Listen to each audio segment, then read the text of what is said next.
Hey there, vinyl community, it's Paul at Circular Motion, and I'm bringing you part 2 of Let's Talk About Live Albums. Hey everyone, thanks for coming back, and welcome to this part 2 of my delve into my live album collection. I hope you enjoyed the last one, and if you're returning, thank you so much, it means a lot. If you're new, hello, welcome.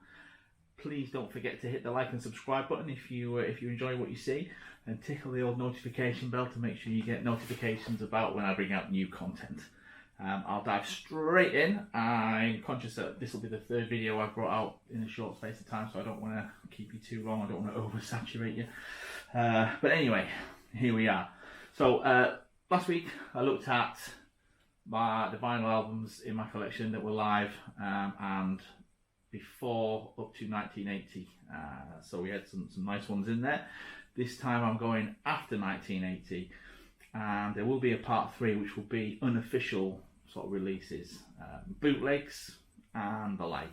So but for now, this is the last of the official stuff, as it were, in my collection. So without further ado, let's crack straight on. So in no particular order, these Rush Clockwork Angels tour. This is excellent. I really like it. Although I think everything I say is excellent, I know. So this was, I think, I don't know if it was before or after the R40 tour. I'm not entirely sure on the timeline, but the dates were generally recorded in the US according to the blurb for the album. This is a lovely box set. It's got 1, 2, 3, 4, 5 discs. The final disc is actually etched with those nice snazzy little sort of band logos, little rune things. I'll see if I can find it for you while I'm talking. So yeah, it was recorded on mainly US dates. Is that it? Yes, that is the one. Look at that straight away. Oh. So I don't know if you can try and get that. There we go. In the light, hit that. So that's really nice. It's a really cracking box set. I used to have the Rush in Rio. I bought that and I paid a lot of money for that. I sold it about 2 months after I got it because it was awful. Truly awful. Still better than Queen Live Around the World, if you're watching, Brian, Roger. But it wasn't. It was a really muddy sounding record, and it was kind of like they'd taken the idea from Kiss Alive, where you just have this continuous loud noise of the crowd. That would make it sound, really good, but it didn't. It just sounded horrendous. The crowd noise just seemed to cut through everything. It was all pervasive. It made everything else sound muddy because it kind of, for me, it phased the mid-range into the top end quite a lot, so there wasn't a lot of definition there. And as live albums go, it was pretty poor, in my opinion. This one is much better. It's got some cracking tracks, and it also includes the Clockwork Angels string ensemble. So for some of the tracks, they brought out a small mini orchestra. So we've got all the classic Subdivisions, Big Money, Force 10, Analog Kid, cracking. Where Is My Thing? Here it is with the drum solo. Far Cry, Clockwork Angels, The Wreckers, which is a great track. Headlong Flight and Drumbastica, which is, you guessed it, another drum solo. And for me, with Neil Peart, you can never have a record that has too many drum solos. And on this record, they sound just top notch. Pete's Repose with the guitar solo and Halo Effect. 7 Cities of Gold, The Garden, and again I'm missing a few bits and bobs out here. The Percussor, which has again another drum solo, followed by Red Sector 8 and then YYZ, which again has another drum solo in it. Spirit of Radio, Tom Sawyer, and 2112, fantastic. The final side before that etch side that I just showed you there has a soundcheck recording of Limelight. It's got Middletown Dreams, The Pass, and the Manhattan Project 2, and it is really good. If I don't listen to this, I sometimes just put clips on YouTube. I'm pointing over there, that's what the TV is. I put clips on YouTube and listen to it because it's so good, so good. So yeah, this is a 2019 pressing. It's this was an original. I don't think it's a repress, and it really does capture the whole essence of the show. Downside, again, his voice isn't brilliant. You know, I think with him singing at the top end, in a higher register, all of his career, I think it's kind of taken its toll, pretty much like Paul Stanley's voice these days, and Joe Elliott from Def Leppard. I think they all kind of struggle, which is why at least Paul and Joe, there's been, you know, criticism in terms of miming. Geddy doesn't mind; he's very brave, but he does sound very, very strained, like he's struggling on some of the tracks. However, don't let that put you off. It is still a phenomenal live album.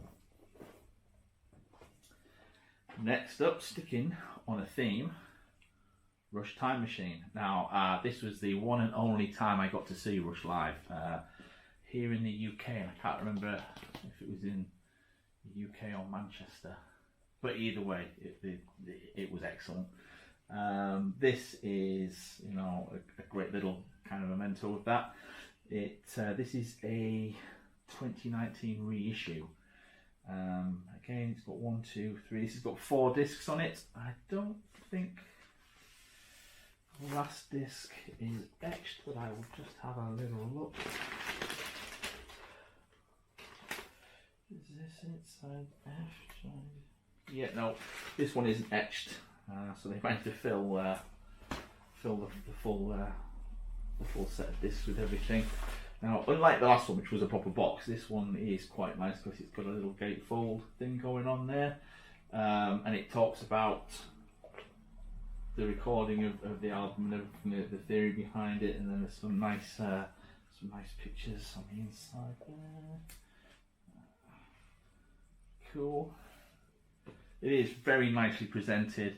It's a very nice pressing. I think it's all on 180 gram audiophile vinyl, and it sounds great. And again, there's some great tracks on here. The usual stuff: Spirit of Radio, Time Stands Still, which is a favourite, Presto, Stick It Out, Working Them Angels, Leave That Thing Alone, which has got a bit of a drum solo going on in it, Faithless, BU2B, Free Will, brilliant, Marathon, Subdivisions, Tom Sawyer, Red Barchetta, which is great, YYZ, Limelight, Camera Eye, Witch Hunt, Vital Signs, Moto Perpetuo featuring Love for Sale, which I think has the main drum solo in it. I can't remember. O'Malley's Break, Closer to the Heart. Just the 2112 Overture and the Temples of Syrinx on this one. Far Cry, and the final side has a great version of La Villa Strangiato and Working Man. The version of La Villa Strangiato on this starts off with a bit of a polka version and then kicks into, you know, what we know and love. Again, it's lovely. Great depth, great definition, nicely mixed sound. And if you're a Rush fan or if you just like live albums, either way, I can't recommend this album enough. It is really good. What I would like to see, and I don't think you can get it anywhere, is the R30 tour on vinyl. I'd be even happy to get like a decent mix down from the DVD onto vinyl. I'd be happy with that if it was good. If it was only to get that cracking 6-minute R30 overture that they opened the show with, which has kind of like snippets of everything. But yeah, that's it for those albums. Next up, a reissue, Nirvana, Unplugged in New York. I was massively into Nirvana back in the day. I had their albums on CD, and I got this, I think I had it on DVD for a while, I can't remember, but I remember it just being one of the greatest things I'd ever seen. You know, I remember when Kurt Cobain died. I remember when he first attempted suicide in Rome, I think it was. I was at work and we found out, and that was pretty sad, and then he managed to finally sadly end his life, which was tragic. But this is a great album about a girl, Come As You Are, reworking of Jesus Don't Want Me for a Sunbeam, The Man Who Sold the World, Penny Royalty, Dumb, Polly, On a Plane, Something in the Way, Plateau, Oh Me, Lake of Fire, which is a cover again, All Apologies, and another cover, Lead Belly, Where Did You Sleep Last Night? a couple of guests here and there, including the Meat Puppets, Pat Smear's playing on a few of the tracks, and of course legendary Dave Grohl and Chris Novoselic are in there. To say that this is essentially the soundtrack of the DVD, or the live recording kind of dropped onto vinyl and CD, it does sound really, really good. Again, it sounds better than Queen Live Around the World. I know I keep going on about that album, but that album is just so dreadful. But if you like Nirvana, which I'm sure if you do like Nirvana, you've already got this. If you want to just listen to something that's a little bit different, it's not what you'd expect. You know, don't be going in thinking, oh yeah, it smells like Teen Spirit kind of thing. Don't be expecting that. This is, you know, a nice little acoustic set by a set of very accomplished musicians. So check it out. So yeah, that was a 2013 release, by the way. Oh, more Rush. So this is another, for me, I know everyone goes on about how Live at Leeds The Who is like an album, but I think this also is a benchmark album for live albums. I think the sound on this album is really, really good. I know I've just waxed lyrical about the other two in my collection, but this one beats them hands down sound-wise. There's so much definition and depth on this, and it's great. And this is an actual original pressing from 1981. I looked on this. This was one of the first records I bought when I started collecting vinyl again. I just got a really cheap record player from HMV, or I think it was Ion or Jam or something, and I'd gone into the record hut, and this was there for a £5. I thought, oh yeah, I got it home, and you think for a £5 it wouldn't be very good, but it is in immaculate condition practically. A little noisy on the second disc, but overall, you know, it's the original gatefold. It's a little sticky. More than a little sticky. So yeah, I actually haven't ever opened this before. I've just took the records out, so that's obviously had something stuck on the inside, like a cup or something. So thank you to whoever you were. But yeah, it's great. The discs are in perfect condition practically, so for a £5 you can't go wrong. I would probably pay for a direct metal mastering version of this album if Geddy and Neil are watching. I'm sure many other fans would too. So that's that. Moving on to a completely different end of the spectrum, Slayer Live Undead. This is a 1987 reissue of their 1984 release. It's got 1, 2, 3, 4, 5, 6. No, 1, 2, 3, 4, 5. Yeah, 6 live tracks and 2 studio tracks, I think. Are we? No. 1 studio track. Sorry, one is they've got these little asterisks on the back because they are copyrighted by a different company. So yeah, it's got Black Magic, Die by the Sword, Capture of Sin, The Antichrist, Evil Has No Boundaries, Show No Mercy, and Aggressive Perfector, which really showcase Slayer in their, well, pre-prime, because I would say Rain and Blood was their prime. But this is just some of the best thrash metal you're ever going to hear live. It is just a phenomenal live LP. Probably only surpassed by something like War at the Warfield. But what makes this, for me, is a track that really kind of opened my eyes to Slayer, which is Chemical Warfare, which is an absolute thundering behemoth of a track. You know, and this is original lineup Slayer: Jeff Hanneman, the late great Jeff Hanneman, Kerry King, Tom Araya, and Dave Lombardo on drums. I'm fortunate enough to have seen that lineup live on the Rain and Blood tour in a pokey little club in Newcastle called the Mayfair, and that was just insane. But yeah, this is great. It's not in the best condition. It's quite noisy on the first side.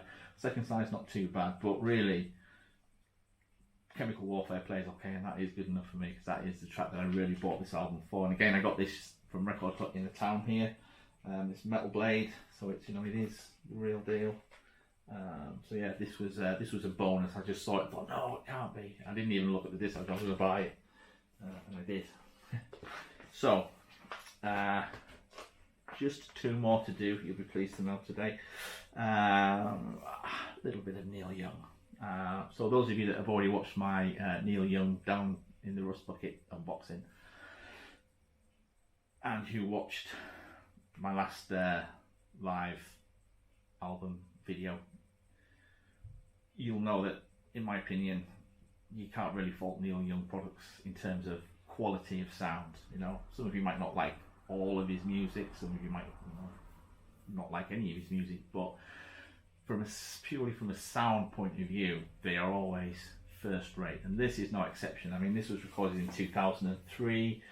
He was actually touring the original Green Day album, which again, Brian, if you're watching, I've got that, and my friend Brian, he gave that to me on CD with the DVD, which is just phenomenal. So many thanks to you, Brian. But yeah, this is I put it on and I went to do a few jobs because it came from Amazon. It was on pre-order, and I actually thought Neil Young. I was in the kitchen there. I actually thought Neil Young was stood in the living room singing. The sound is that good. So Falling From Above, Double E, Devil's Sidewalk, Leave the Driving, Carmichael, Bandit, Grandpa's Interview, which is just phenomenal. Bringing Down Dinner, Sun Green, and Be the Rain. You know, it is a double album set. I think that's like a clip really, because I think you can probably watch most of this on YouTube already. I know I've watched some stuff. You can see sort of Grandpa sitting over on the porch over here, and it is a double album. Like I said, we've got nice lyrics, a few pictures on the inner sleeves. For Neil Young, actually, this was a comparatively cheap record.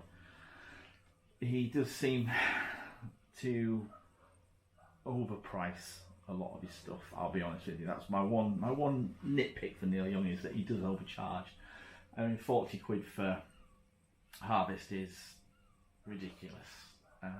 45 for Colorado, even though it's a double album set, was a bit steep, and 66 for the vanilla version of Down in the Rust Bucket. You know, I mean, yeah, it's 4 discs, but come on. But he's Neil Young, and as long as he keeps putting the records out, I'll keep robbing banks to pay for them.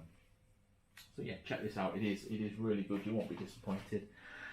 And finally, you'll be pleased to know, Frank Zappa, You Can't Do That on Stage Anymore sampler. So this is a Record Store Day release. So this was originally put out back in the 90s, I think. If I'm wrong, please correct me down in the comments. So this was all originally, this was when CD was maybe in the 80s. It was when CD was kicking off, and people were trying to get people to embrace CD, and Frank, he believed in CD, and so he released this live set, volumes 1 through to 6, if You Can't Do That on Stage Anymore. And to push it also, he released a sampler which took a few tracks from each volume. And this has been, originally at the time it was remastered by the legendary Bernie Grundman. This has been remastered again for this Record Store Day release by the legendary Bernie Grundman. I think I've shown it to you before, but just in case I haven't, we've got a red disc, and we also have a yellow disc, which kind of fits in with the rest of the artwork, which is a nice little touch. And I actually read somewhere, whether it's true or not, and again, if you know differently, or you know any more on the subject, please let me know in the comments. But I read somewhere that black vinyl is purely an aesthetic choice by record manufacturers, and that the black carbon that they use actually is kryptonite, because it actually increases the static inherent in the vinyl. The best kind of vinyl is coloured or clear. Apparently, again, I don't profess to be an expert. If you know differently, please let me know in the comments. But that's what I read, and I read that on a Coda Records release. But this is a great little set. I think I got it can't remember whether it might have been Rough Trade Records online. If it was brand new, it's got some nice liner notes and stuff, and it tells you who's playing, you know, on each of the tracks, and it gives a kind of little bit of a rundown. So, for example, Plastic People, the spring tour of 1969 was a bus tour. It was cold and miserable. Many of the venues we were performing in were small and unfashionable. This rare recording finds the mothers of invention working a bar in the Bronx, performing for an audience that probably would have preferred the vanilla fudge. So yeah, it's nice. It's a nice little touch, and it's you know, it makes it a little bit more personal. You can't do that on stage anymore. It's dedicated to the musicians who play on it and the listeners who have appreciated them for the last 2 decades. Thank you. So, Vault Meisterment by Joe Travers, original packaging designed by Jeff Fay for the Art Hotel Inc. 2020 reissue art created by Michael Mesker, and you know, there's just it is just a nice record to have. It just, I don't know, it looks, it's pleasing to the eye and it's pleasing to the ears. What more could you possibly want from something? And again, sound quality is, you know, to say, I mean, just taking Plastic People, to say that's from 1969 and it was recorded in a pokey little place in the Bronx, it sounds phenomenal. It sounds killer. I know I use words like phenomenal and killer a lot, but I don't use them lightly. You know, and that's, I think there's just something about live albums that really just, I don't know, does something for me. I like live albums. I know some people don't. Some people don't like live recordings overall, or even watching like live DVDs or live performances. But I do. I like them. And someone like Zappa, where, you know, there's always going to be some kind of improvisation in there, stuff like that. Always gives me a warm glow. You know, I can listen to the same set by Queen on 50 different bootlegs, because I know that on this one from Tokyo, it's got a slightly different guitar solo on Some Way to Love, and this one from Birmingham has got a slightly little bit of a vocal improvisation in the middle of Hammer the Fall or whatever. It's, you know, I could listen to, it's, I don't know, each to their own, I guess. But anyway, that concludes, I'm waffling as I like to do, that concludes part 2 of Let's Talk About Live Albums. I will endeavour to get part 3 done in the next week or so. And like I say, we're going to look at some of the more unofficial releases in my collection, bootlegs, if you will. I hope you've enjoyed it. If you have enjoyed it and you're new to the channel, please hit like, and most importantly subscribe. That would help me out a great deal. And don't forget to tickle the notification bell. And if you've got any comments, you know, please feel free to drop me a message down below. Any recommendations for live albums that you think I might like, I might want to check out, you know, tell me who your favourite live artist is, or what your favourite live record is, and I will happily go and try and find that. But anyway, in the meantime, thanks for watching. I'll see you very soon. Take care now.